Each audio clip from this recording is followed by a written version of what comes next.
Hello दोस्तों। विश्व भूगोल यानी वर्ल्ड जियोग्राफी सीरीज के इस वीडियो में हम लोग भूकंप यानी अर्थक्वेक के बारे में जानेंगे। इस वीडियो में हम लोग चर्चा करेंगे कि भूकंप क्या होते हैं, भूकंपीय तरंग कहाँ से उत्पन्न होते हैं, फोकस क्या होते हैं, सबसे पहले भूकंपीय तरंग कहाँ महसूस किए जाते हैं, एपिसेंटर क्या होते हैं, भूकंप के दौरान कौन कौन से तरंगें उत्पन्न होती है, भूकंपीय तरंग को कैसे मेजर किया जाता है। उसके बाद हम लोग जानेंगे कि विश्व के कौन से क्षेत्र सबसे ज़्यादा प्रभावित है। फिर हम लोग जानेंगे कि भूकंप क्यों होता है, इसका कारण क्या है। और उसके बाद हम लोग जानेंगे सुनामी क्या होती है। और भी बहुत सारे पॉइंट हम लोग जानेंगे। तो चलिए हम लोग स्टार्ट करते हैं। दोस्तों, हम लोग सबसे पहले जान लेते हैं कि भूकंप क्या होते हैं, अर्थक्वेक क्या होता है। तो भूखंड पर यानी पृथ्वी की आंतरिक उथल पुथल के कारण होने वाले कंपन को ही भूकंप हम लोग बोलते हैं।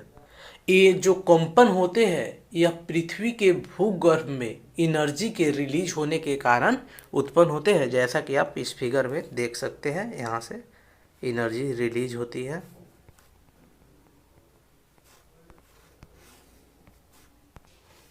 भूकंपीय कंपन के दौरान कई सारे तरंगे उत्पन्न होती है। ये तरंगे जिस केंद्र या पॉइंट से उत्पन्न होती है उस केंद्र पॉइंट को हम लोग फोकस बोलते हैं। फोकस का हिंदी हो जाता है भूकंप मूल या केंद्र। उत्पन्न होने के बाद ये तरंगे पृथ्वी के चारों ओर गति करती है।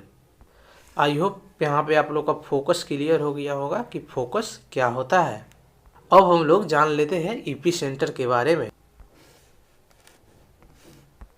वे पॉइंट जहां पे भूकंपीय तरंग को सबसे पहले महसूस किया जाता है उस पॉइंट को हम लोग एपिसेंटर बोलते हैं। यानी एपिसेंटर जिस पॉइंट पर हम लोग भूकंपीय तरंग को सबसे पहले महसूस करते हैं उसी पॉइंट को हम लोग एपिसेंटर यानी भूकंप अधिकेंद्र बोलते हैं। ये जो एपिसेंटर होते हैं फोकस के ठीक सामने 90 डिग्री के एंगल पर होते हैं। एपिसेंटर फोकस से ठीक सामने 90 डिग्री पर होती है। एक बात यहाँ पे गौर कीजिएगा, जब भूकंप आती है तो उससे पहले रेडॉन गैस की मात्रा में बहुत ज़्यादा वृद्धि हो जाती है। एग्जाम पॉइंट ऑफ व्यू से एक काफ़ी ज़्यादा महत्वपूर्ण पॉइंट है कि भूकंप आने से पहले किस गैस की मात्रा अधिक हो जाती है। तो इसका आंसर हो जाएगा रेडॉन गैस। अब हम लोग जान लेते हैं भूकंप आने के दौरान जो तरंगे उत्पन्न होती है उनके बारे में। तो भूकंप आने पर उत्पन्न तरंगे हैं पी तरंगे, एस तरंग, एल तरंग। सबसे पहले हम लोग जान लेते हैं पी तरंग के बारे में कि यह क्या होता है। पी तरंग को प्राइमरी वेव कहा जाता है। ये भूकंपीय तरंग यानी पी तरंगे सबसे तीव्र गति से चलती है और एपिसेंटर पर सबसे पहले पहुंचती है। पी तरंग की जो गति होती है वह 8 किलोमीटर प्रति सेकेंड होती है।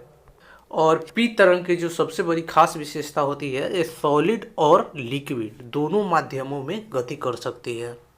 यहाँ पे फिगर के माध्यम से आप देखेंगे फोकस से जब तरंगे रिलीज होती है तो सबसे पहले एपिसेंटर पे जो तरंगे पहुंचती है वह पी तरंगे होती है। अब हम लोग इस तरंगे के बारे में जान लेते हैं कि यह क्या होती है, इसकी क्या विशेषताएं हैं। इस तरंग को सेकेंडरी वेव यानी द्वितीय तरंग कहा जाता है। यह तरंगे सिर्फ सॉलिड माध्यम में ही गति कर सकती है, लिक्विड माध्यम में इस तरंग गति नहीं कर सकती है। इस तरंग की जो गति स्पीड होती है वह 4 से लेकर 6 किलोमीटर प्रति सेकेंड तक की होती है। अब हम लोग एल तरंगे के बारे में जान लेते हैं कि यह क्या होती है, इसकी क्या विशेषताएं हैं। इन्हें लॉन्ग पीरियड वेव या सरफेस वेव भी कहा जाता है। एल तरंगे एपिसेंटर पर सबसे आखिरी में पहुंचती है। ये सबसे कम गति वाली भूकंपीय तरंग होती है। एल तरंगे की सबसे बड़ी जो बात है वह सबसे विनाशकारी तरंग की अगर बात करें तो वह एल तरंग ही होती है। तीनों तरंगों में सबसे ज़्यादा खतरनाक तरंग एल तरंग को होता है।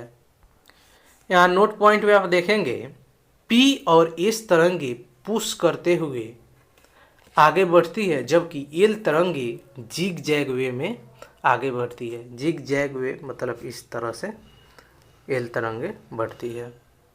अब हम लोग जान लेते हैं कि भूकंपीय तरंगों के मेजर कैसे किया जाता है।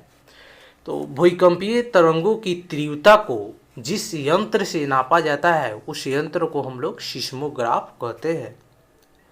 तरंगों की इंटेंसिटी यानी तीव्रता को कई स्केल पर नापा जाता है, जैसे रिक्टर स्केल, रोसी-फेरल स्केल। तो यहाँ सिस्मोग्राफ जो हो गए यह भूकंपीय तरंगों की तीव्रता नापने के लिए हो गए, और स्केल कई स्केलों से भी इसकी इंटेंसिटी तीव्रता को नापा जाता है, रिक्टर स्केल और रोसी-फेरल स्केल। अब हम लोग बात कर लेते हैं विश्व के ऐसे क्षेत्रों के बारे में जो सबसे ज़्यादा भूकंप से प्रभावित क्षेत्र है। तो पूरे विश्व को जो है 3 भूकंपीय क्षेत्रों में विभाजित किया गया है। पहला जो भूकंपीय क्षेत्र है वह है प्रशांत महासागरीय पेटी, सरकम पैसिफिक बेल्ट। यह दुनिया की भूकंप में 63% भूकंप जो है प्रशांत महासागरीय पेटी में ही होती है। आप मैप में देख रहे हैं जो रेड कलर से जो पूरा डार्क किया हुआ है, ये सब प्रशांत महासागरीय पेटी के अंडर में ही आते हैं।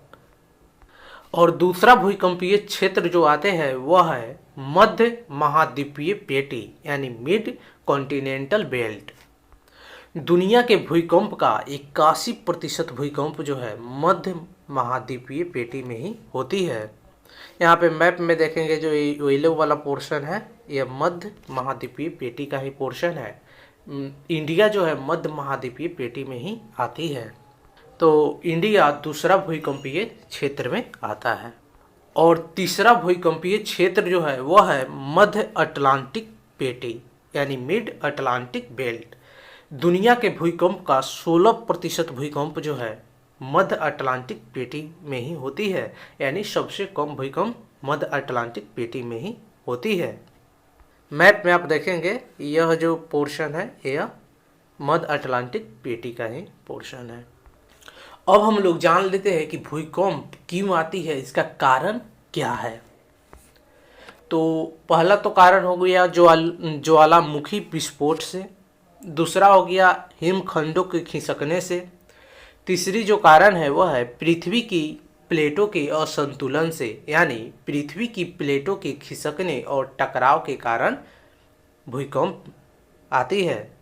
और पृथ्वी के प्लेटों की खिसकने और टकराव की जो प्रक्रिया है उसको हम लोग टेक्टोनिज्म के नाम से जानते हैं।